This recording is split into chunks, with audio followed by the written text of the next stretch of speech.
Welcome to Soft Hour Library. Tonight's story begins now. Close your eyes and rest. Chapter 30. The Pipe. When Stubb had departed, Ahab stood for a while leaning over the bulwarks, and then, as had been usual with him of late, calling a sailor of the watch, he sent him below for his ivory stool and also his pipe. Lighting the pipe at the binnacle lamp and planting the stool on the weather side of the deck, he sat and smoked. In Old Norse times, the thrones of the sea-loving Danish kings were fabricated, saith tradition, of the tusks of the narwhal. How could one look at Ahab then, seated on that tripod of bones, without bethinking him of the royalty it symbolized? For a Khan of the plank, and a king of the sea, and a great lord of leviathans was Ahab.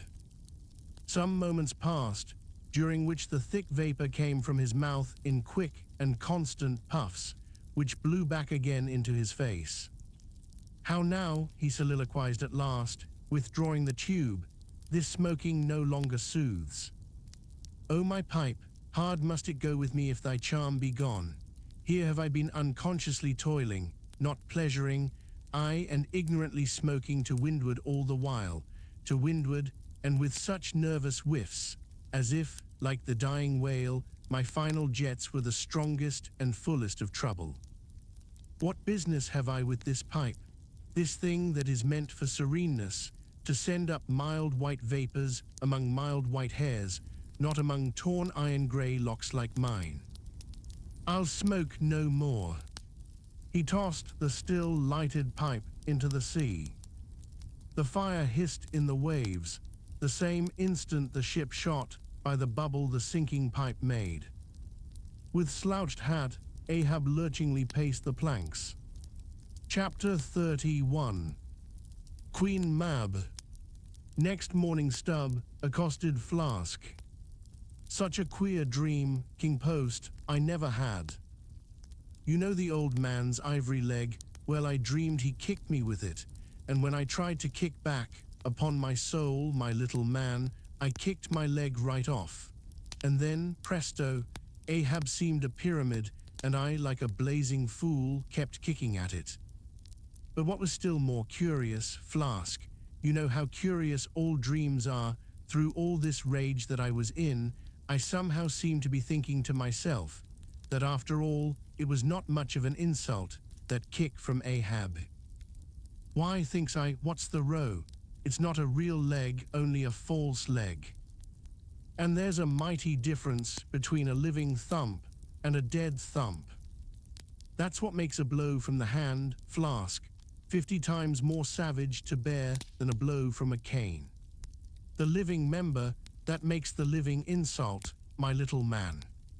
And thinks I to myself all the while, mind, while I was stubbing my silly toes against that cursed pyramid, so confoundedly contradictory was it all the while, I say, I was thinking to myself, what's his leg now but a cane, a whalebone cane?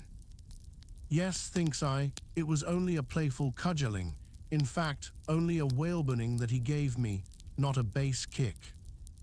Besides, thinks I, look at it once, why the end of it, the foot part, what a small sort of end it is, whereas if a broad-footed farmer kicked me, there's a devilish broad insult. But this insult is whittled down to a point only. But now comes the greatest joke of the dream, Flask.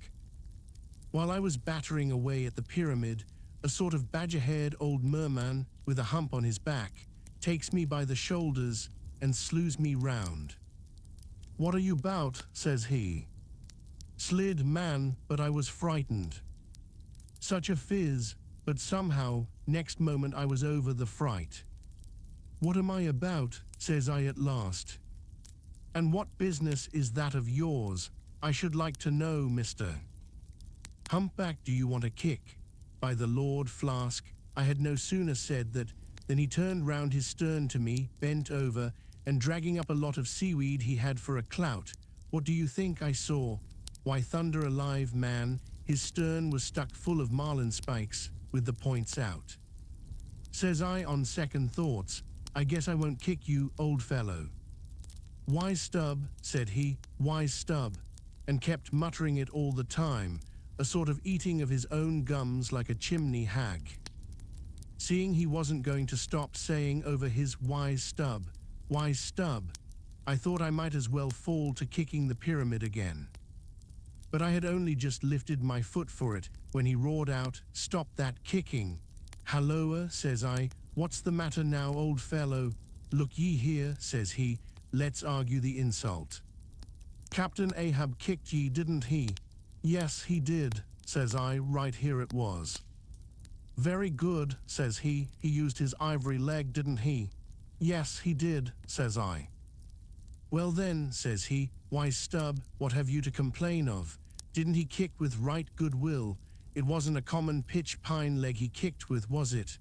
No, you were kicked by a great man, and with a beautiful ivory leg, stub. It's an honor, I consider it an honor. Listen, wise stub.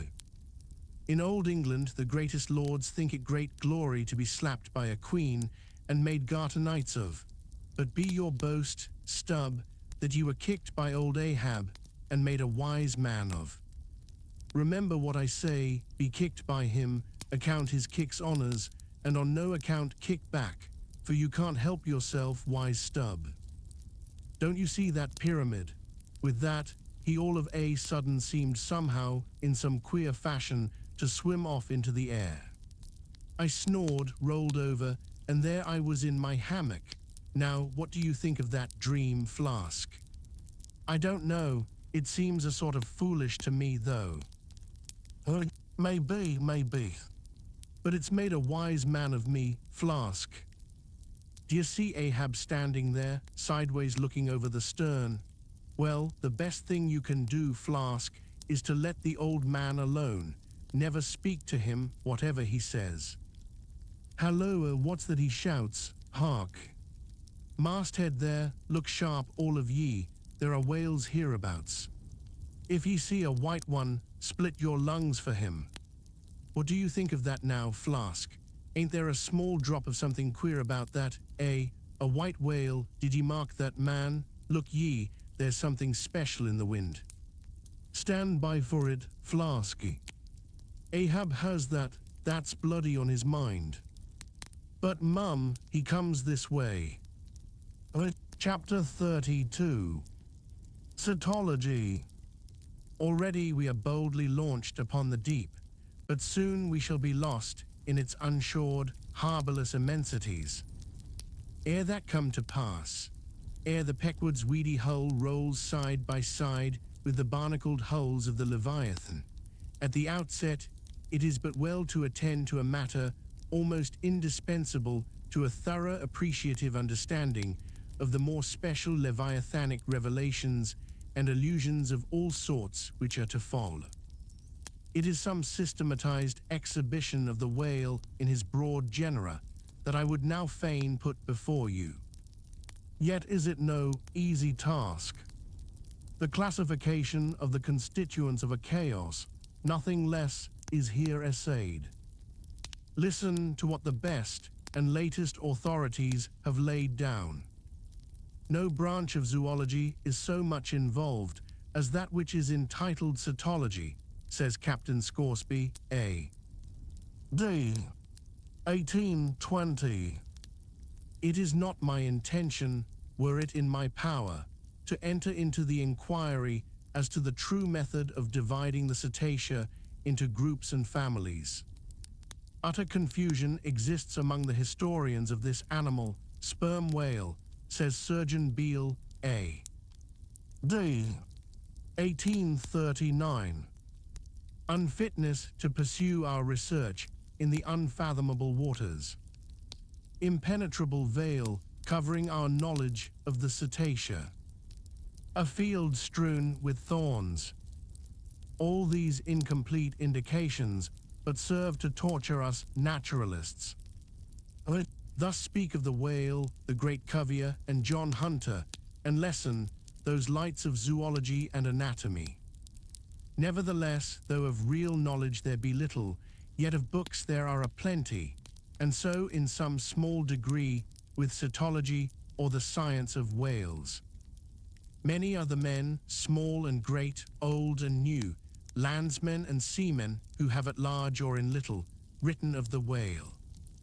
Run over a few: the authors of the Bible, Aristotle, Pliny, Aldrovandi, Sir Thomas Browne, Gesner, Ray, Linnaeus, Rondeletius, Willoughby, Green, Artedi, Sibbald, Brisson, Martin, Lasapede, Bonatera, Desmarest, Baron Cuvier, Frederick Cuvier, John Hunter, Owen, Scoresby, Beale, Bennett, Ross Brown, the author of Miriam Coffin, Olmsted, and the rest. Jiva. But to what ultimate, generalizing purpose all these have written, the above-cited extracts will show. Of the names in this list of whale authors, only those following Owen ever saw living whales, and but one of them was a real professional harpooner and whaleman. I mean Captain Scoresby. On the separate subject of the Greenland or right whale, he is the best existing authority. But Scoresby knew nothing, and says nothing of the great sperm whale, compared with which the Greenland whale is almost unworthy mentioning. And here be it said that the Greenland whale is an usurper upon the throne of the seas. He is not even by any means the largest of the whales. Yet owing to the long priority of his claims and the profound ignorance which, till some 70 years back, invested the then fabulous or utterly unknown sperm whale, and which ignorance to this present day still reigns in all but some few scientific retreats and whale ports, this usurpation has been every way complete. Reference to nearly all the leviathanic allusions in the great poets of past days will satisfy you that the Greenland whale, without one rival, was to them the monarch of the seas. But the time has at last come for a new proclamation. This is Charing Cross. Hear ye, good people all, the Greenland whale is deposed, the great sperm whale now reigneth. There are only two books in being which at all pretend to put the living sperm whale before you, and at the same time, in the remotest degree succeed in the attempt. Those books are Beale's and Bennett's, both in their time surgeons to English South Sea whale ships, and both exact and reliable men. The original matter touching the sperm whale to be found in their volumes is necessarily small, but so far as it goes, it is of excellent quality, though mostly confined to scientific description. As yet, however, the sperm whale, scientific or poetic, lives not complete in any literature. Far above all other hunted whales, his is an unwritten life. Now the various species of whales need some sort of popular comprehensive classification, if only an easy outline one for the present, hereafter, to be filled in all its departments by subsequent laborers. As no better man advances to take this matter in hand, I hereupon offer my own poor endeavors. I promise nothing complete, because any human thing supposed to be complete must for that very reason infallibly be faulty. I shall not pretend to a minute anatomical description of the various species, or in this place at least, to much of any description. My object here is simply to project the draft of a systematization of cetology. I am the architect, not the builder. But it is a ponderous task. No ordinary letter sorter in the post office is equal to it. To grope down into the bottom of the sea after them, to have one's hands among the unspeakable foundations, ribs, and very pelvis of the world, this is a fearful thing. What am I that I should essay to hook the nose of this Leviathan? The awful tauntings in Job might well appall me. Will he, the Leviathan, make a covenant with thee? Behold, the hope of him is vain. But I have swam through libraries and sailed through oceans. I have had to do with whales with these visible hands. I am in earnest, and I will try. There are some preliminaries to settle. First, the uncertain, unsettled condition of this science of cetology is in the very vestibule attested by the fact that in some quarters it still remains a moot point whether a whale be a fish. In his system of nature, A. D. 1776, Linnaeus declares, "I hereby separate the whales from the fish." But of my own knowledge, I know that down to the year 1850, sharks and shad, alewives and herring, against Linnaeus's express edict, were still found dividing the possession of the same seas with the Leviathan. The grounds upon which Linnaeus would fain have banished the whales from the waters, he states as follows: on account of their warm bilocular heart, their lungs, their movable eyelids, their hollow ears, penem intrantum feminam mammis lactantum, and finally, ex lege naturi dua meritoque.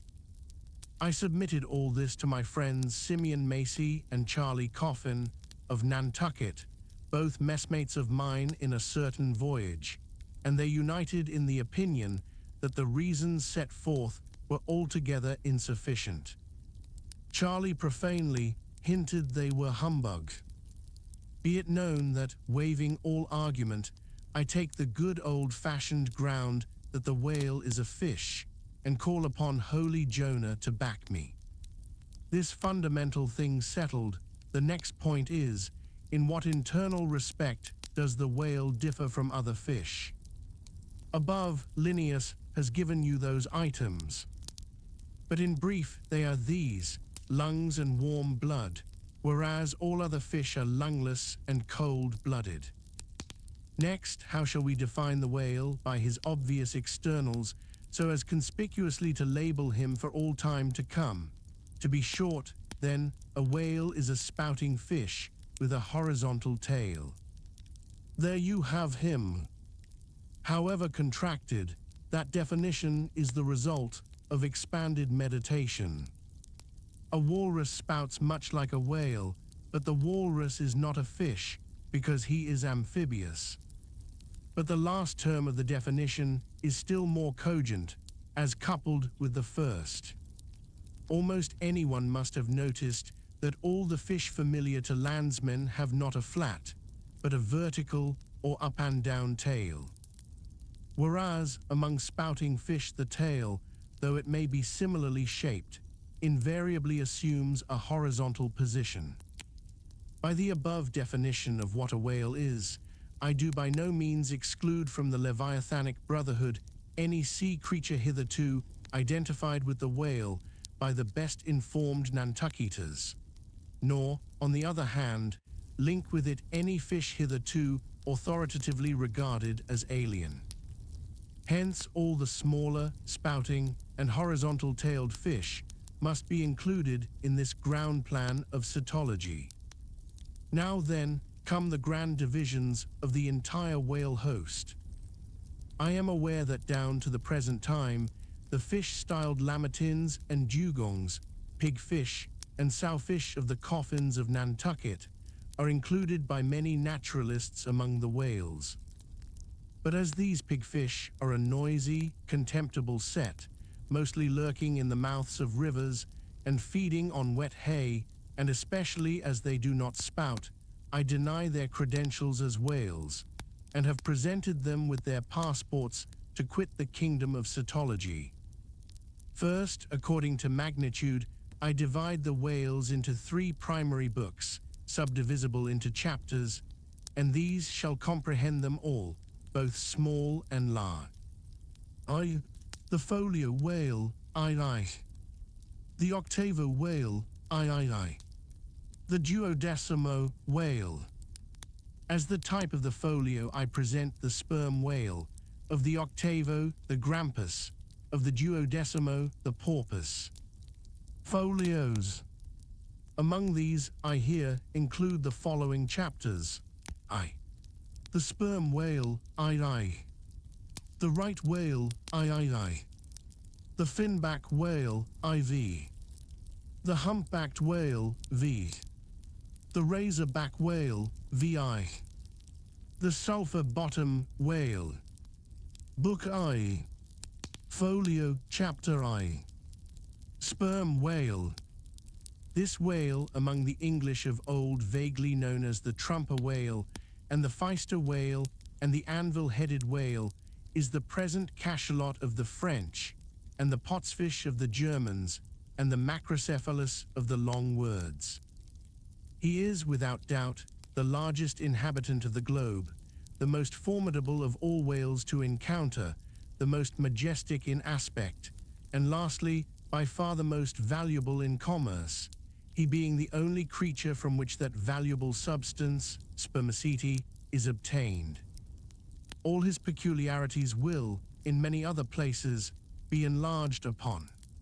It is chiefly with his name that I now have to do. Philologically considered, it is absurd. Some centuries ago, when the sperm whale was almost wholly unknown in his own proper individuality, and when his oil was only accidentally obtained from the stranded fish. In those days spermaceti, it would seem, was popularly supposed to be derived from a creature identical with the one then known in England as the Greenland or right whale. It was the idea also that this same spermaceti was that quickening humor of the Greenland whale, which the first syllable of the word literally expresses. In those times also, spermaceti was exceedingly scarce, not being used for light, but only as an ointment and medicament. It was only to be had from the druggists, as you nowadays buy an ounce of rhubarb. When, as I opine, in the course of time, the true nature of spermaceti became known, its original name was still retained by the dealers, no doubt to enhance its value by a notion so strangely significant of its scarcity. And so the appellation must at last have come to be bestowed upon the whale from which this spermaceti was really derived. Book I.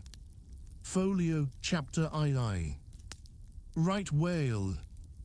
In one respect, this is the most venerable of the leviathans, being the one first regularly hunted by man.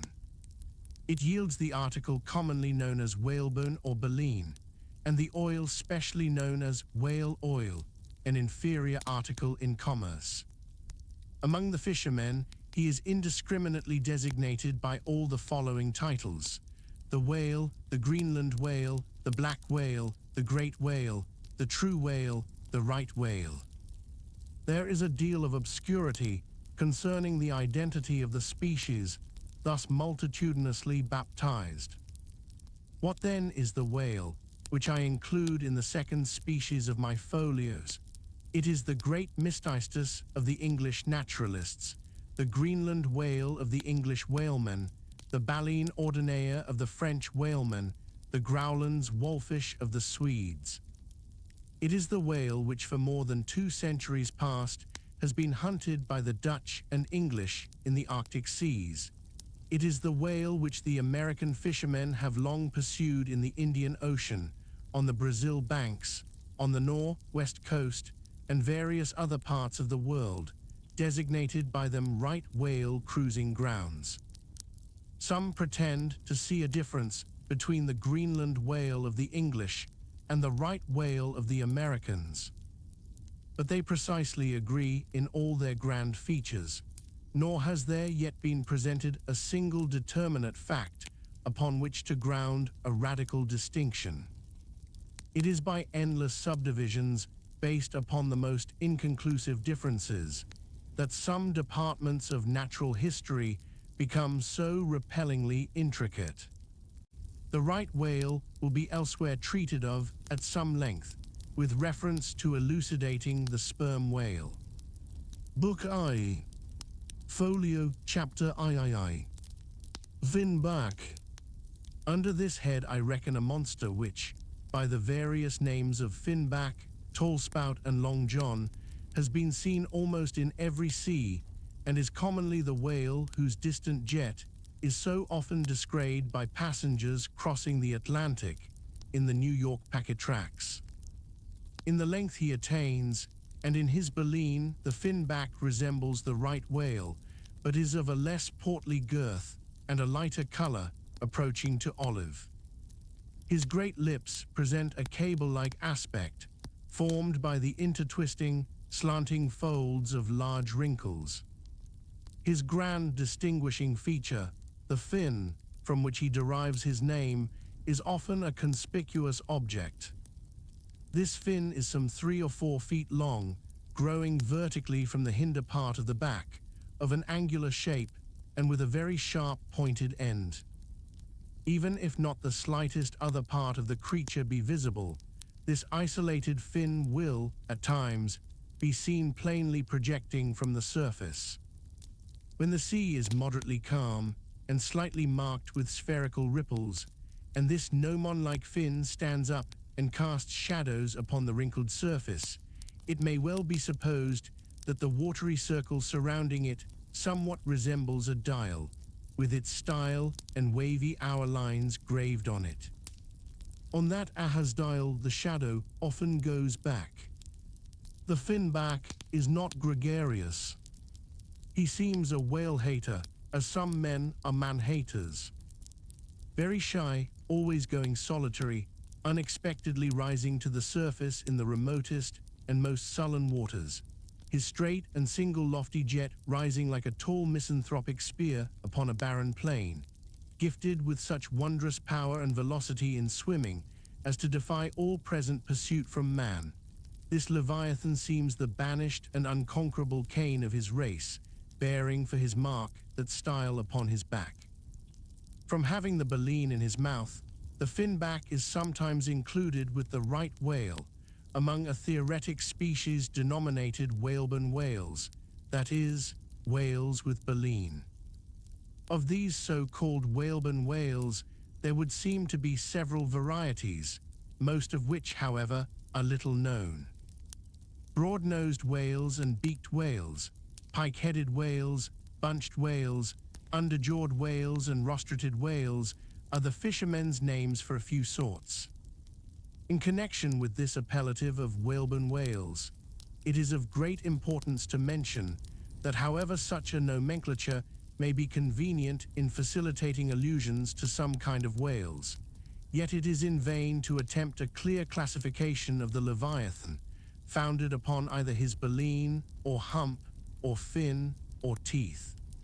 Notwithstanding that those marked parts or features very obviously seem better adapted to afford the basis for a regular system of cytology than any other detached bodily distinctions, which the whale in his kinds presents.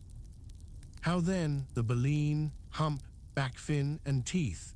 These are things whose peculiarities are indiscriminately dispersed among all sorts of whales, without any regard to what may be the nature of their structure in other and more essential particulars.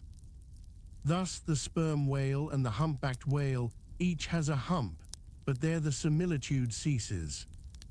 Then this same humpbacked whale and the Greenland whale, each of these has baleen, but there again the similitude ceases. And it is just the same with the other parts above mentioned. In various sorts of whales, they form such irregular combinations, or, in the case of any one of them detached, such an irregular isolation, as utterly to defy all general methodization formed upon such a basis. On this rock, every one of the whale naturalists has split. But it may possibly be conceived that in the internal parts of the whale, in his anatomy, there, at least, we shall be able to hit the right classification. Nay, what thing, for example, is there in the Greenland whale's anatomy more striking than his baleen? Yet we have seen that by his baleen it is impossible correctly to classify the Greenland whale. And if you descend into the bowels of the various leviathans, why there you will not find distinctions a 50th part as available to the systematizer as those external ones already enumerated. What then remains? Nothing but to take hold of the whales bodily in their entire liberal volume and boldly sort them that way. And this is the bibliographical system here adopted, and it is the only one that can possibly succeed, for it alone is practicable. To proceed. Book I. Folio Chapter IV. Humpback. This whale is often seen on the Northern American coast. He has been frequently captured there and towed into harbor. He has a great pack on him like a peddler, or you might call him the elephant and castle whale. At any rate, the popular name for him does not sufficiently distinguish him, since the sperm whale also has a hump, though a smaller one. His oil is not very valuable. He has baleen.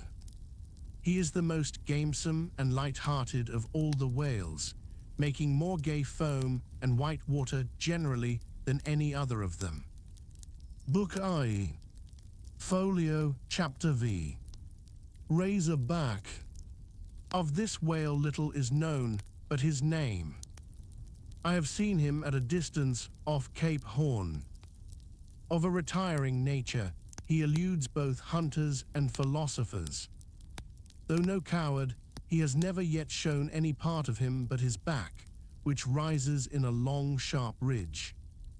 Let him go. I know little more of him, nor does anybody else. Book I. Folio Chapter VI. Sulphur Bottom.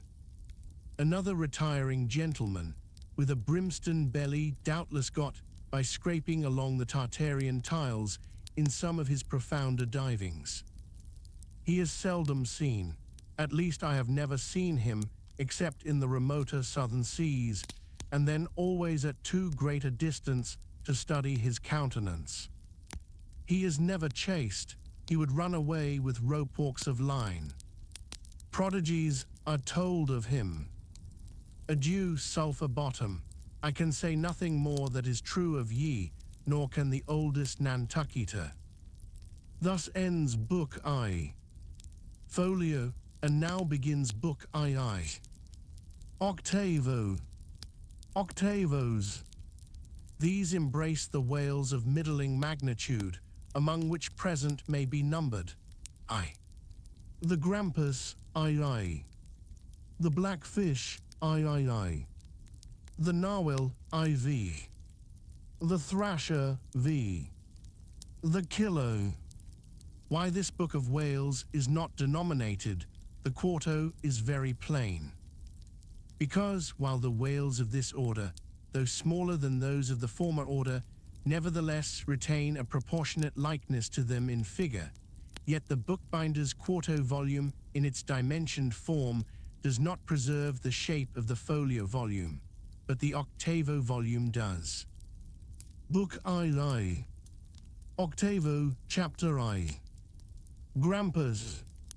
Though this fish, whose loud sonorous breathing, or rather blowing, has furnished a proverb to landsmen, is so well known a denizen of the deep, yet is he not popularly classed among whales.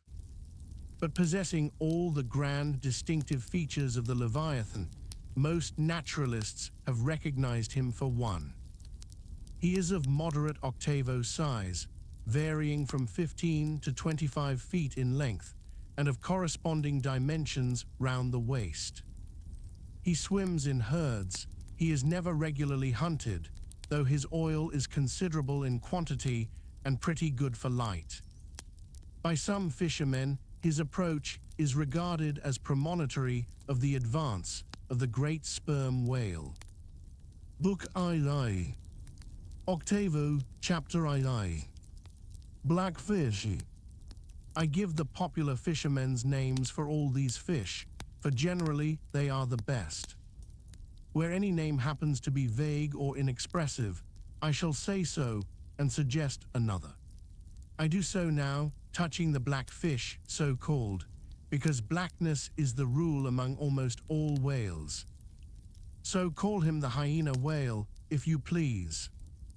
His veracity is well known, and from the circumstance that the inner angles of his lips are curved upwards, he carries an everlasting Mephistophelian grin on his face.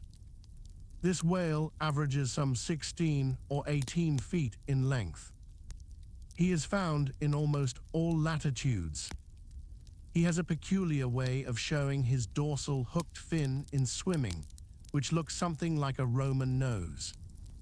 When not more profitably employed, the sperm whale hunters sometimes capture the hyena whale to keep up the supply of cheap oil for domestic employment, as some frugal housekeepers, in the absence of company and quite alone by themselves, burn unsavory tallow instead of odorous wax. Though their blubber is very thin, some of these whales will yield you upwards of 30 gallons of oil. Book I. Octavo, chapter I. Narwhal, that is, nostril whale. Another instance of a curiously named whale, so named I suppose from his peculiar horn being originally mistaken for a peaked nose. The creature is some 16 feet in length, while its horn averages 5 feet, though some exceed 10 and even attain to 15 feet.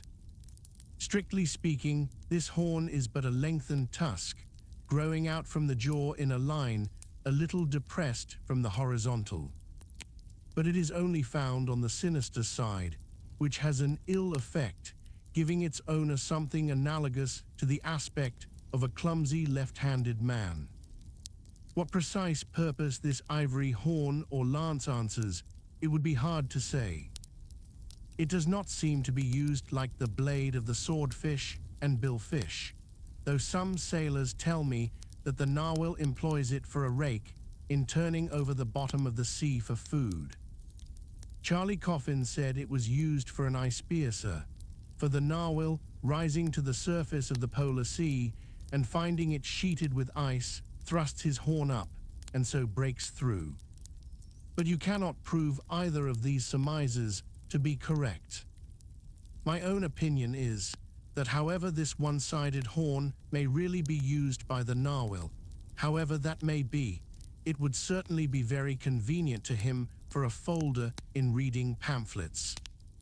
The narwhal I have heard called the tusked whale, the horned whale, and the unicorn whale.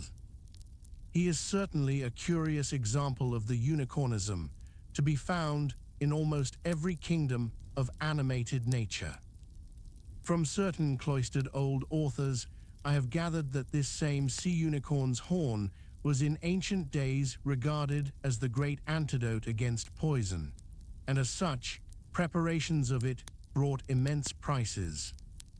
It was also distilled to a volatile salts for fainting ladies, the same way that the horns of the male deer are manufactured into hartshorn. Originally, it was in itself accounted an object of great curiosity. Black Letter tells me that Sir Martin Frobisher, on his return from that voyage, when Queen Bess did gallantly wave her jewelled hand to him from a window of Greenwich Palace, as his bold ship sailed down the Thames, when Sir Martin returned from that voyage, saith Black Letter, on bended knees he presented to Her Highness a prodigious long horn of the narwhal, which for a long period after hung in the castle at Windsor.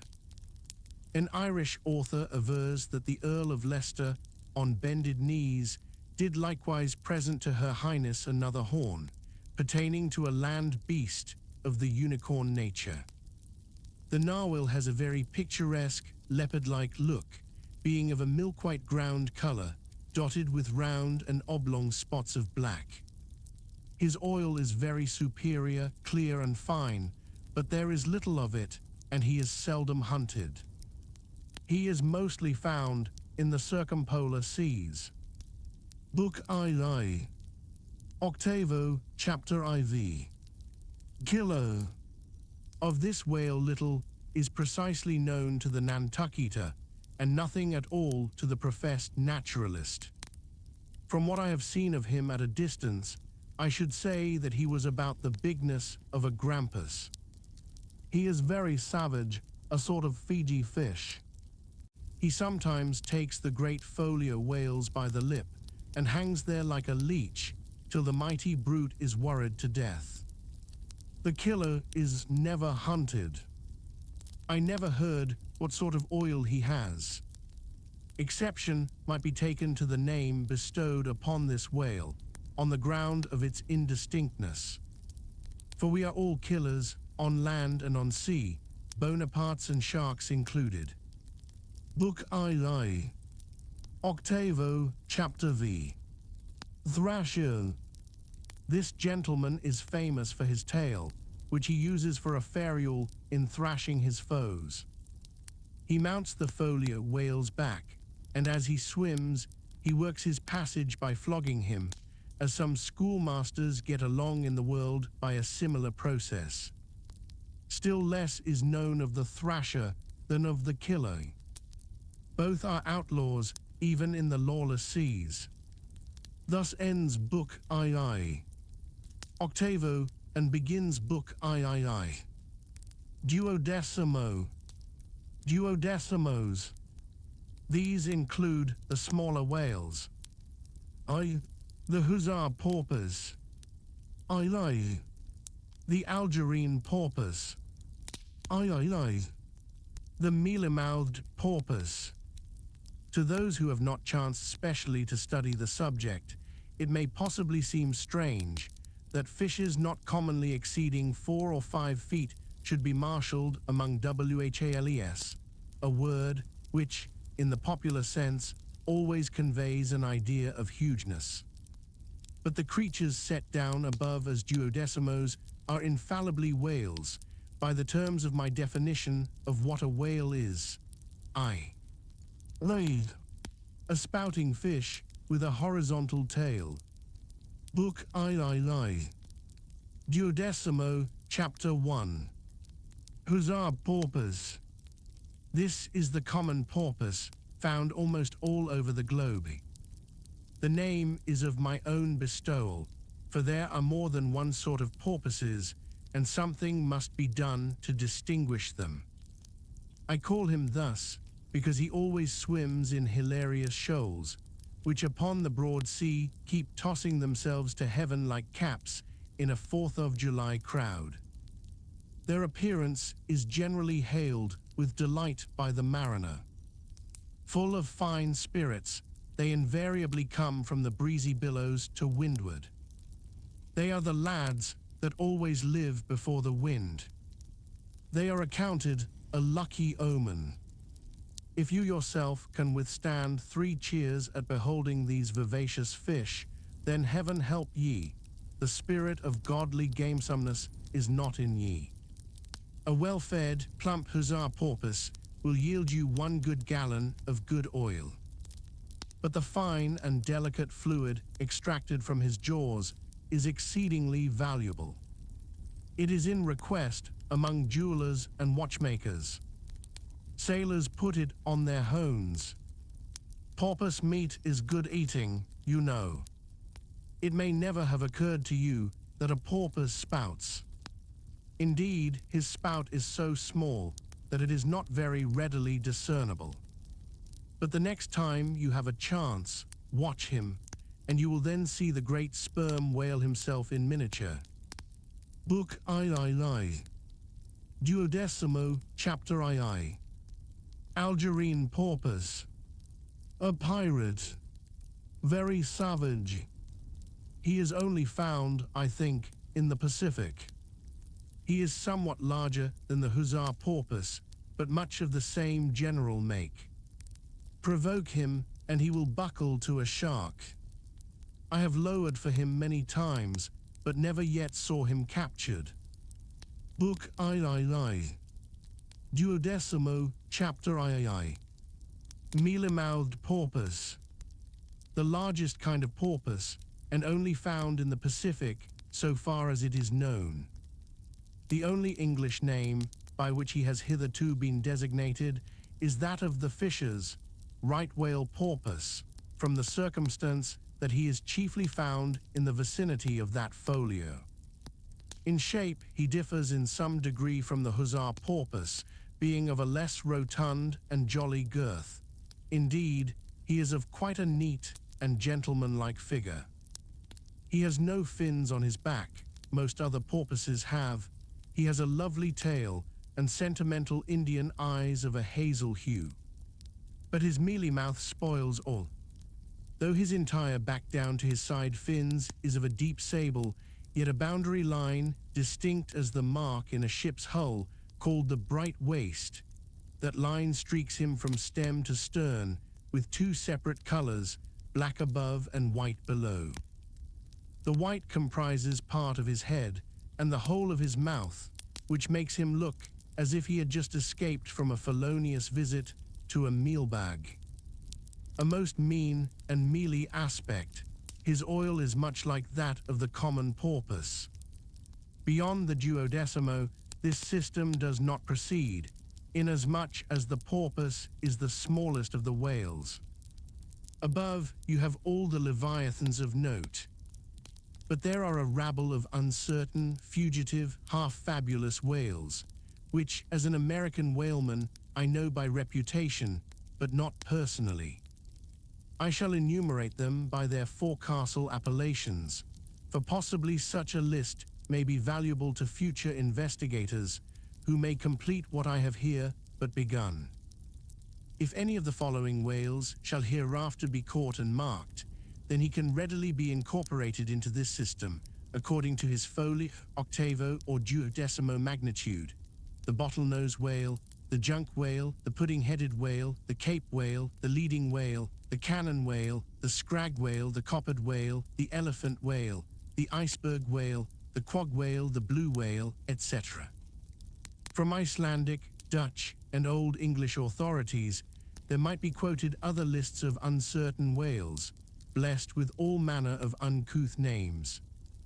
But I omit them as altogether obsolete, and can hardly help suspecting them for mere sounds full of leviathanism, but signifying nothing. Finally, it was stated at the outset that this system would not be here and at once perfected. You cannot but plainly see that I have kept my word. But I now leave my cetological system standing thus unfinished, even as the great cathedral of Cologne was left, with the crane still standing upon the top of the uncompleted tower. For small erections may be finished by their first architects, grand ones, true ones, ever leave the copestone to posterity. God keep me from ever completing anything. This whole book is but a draft, nay, but the draft of a draft. O time, strength, cash, and patience. Chapter 33. The Specksnido.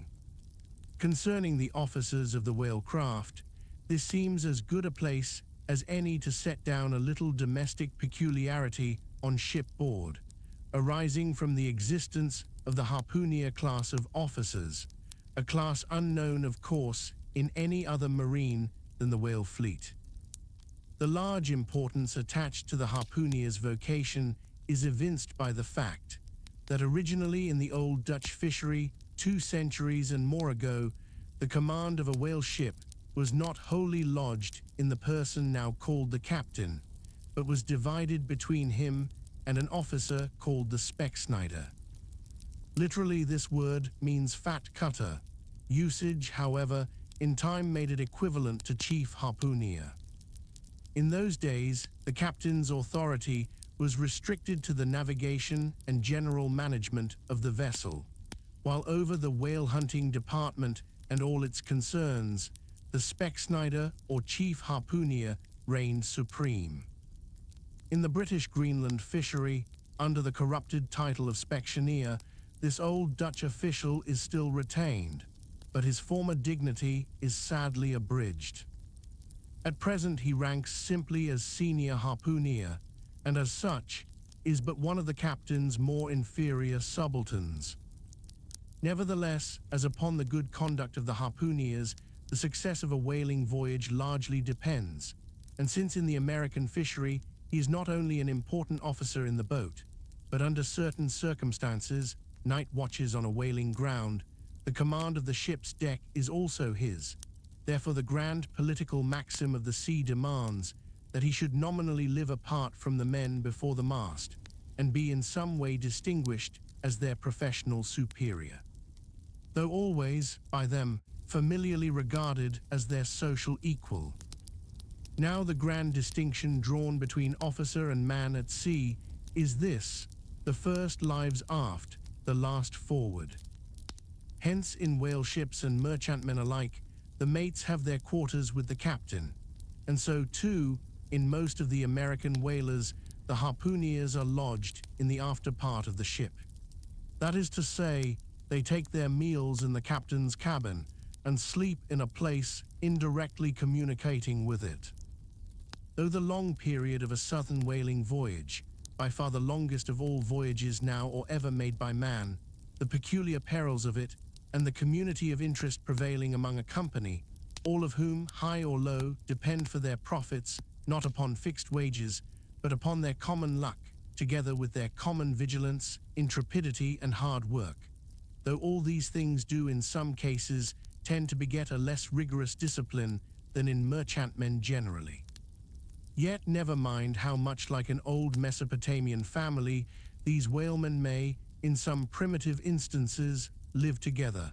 For all that, the punctilious externals, at least, of the quarterdeck are seldom materially relaxed, and in no instance done away.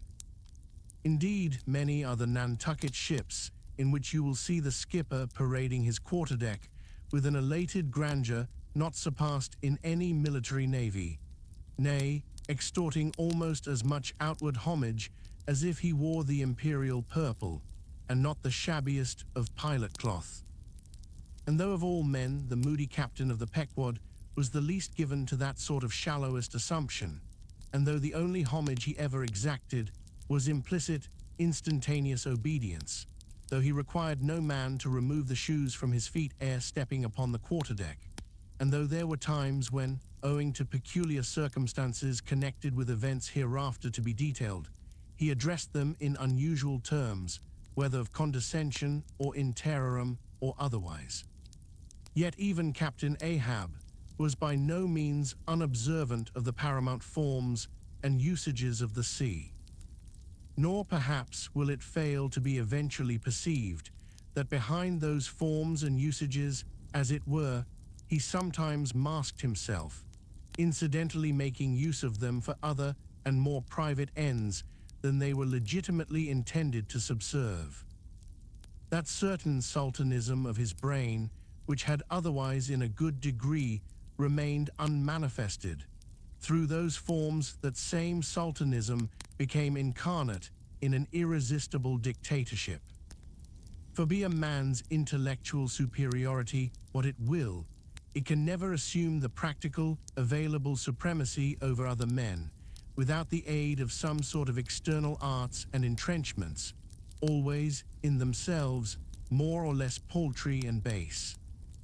This it is that forever keeps God's true princes of the empire from the world's hustings, and leaves the highest honors that this air can give to those men who become famous more through their infinite inferiority to the choice hidden handful of the divine inert, than through their undoubted superiority over the dead level of the mass.